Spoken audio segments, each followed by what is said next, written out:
Yardımlı rayon mərkəzi xəstəxanasının təcili tibbi yardım stansiyasının felçeri, yəni təcili tibbi yardım həkimi və ya tibb qardaşı vəfat edib. Doğru Xəbər Azərbaycan bildirir ki, 30 yaşlı Elvin Heydərovun ölümü ilə bağlı onun iş yoldaşları məlumat yayıblar. Onun uzun sürən xəstəlikdən sonra həyatını itirdiyi bildirilib.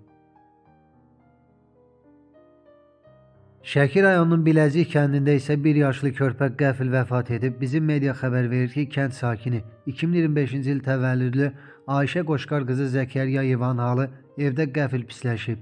Ailəsi körpəni dərhal Qax rayon mərkəzi xəstəxanasına aparsa da o yolda dünyasını dəyişib. İlkin ehtimala görə körpənin epilepsiyası tutub və onun həyatını xilas etmək mümkün olmayıb. Qeyd edək ki, 5 gün öncə Ayşənin 1 yaşı tamam olub. Allah rəhmət eləsin.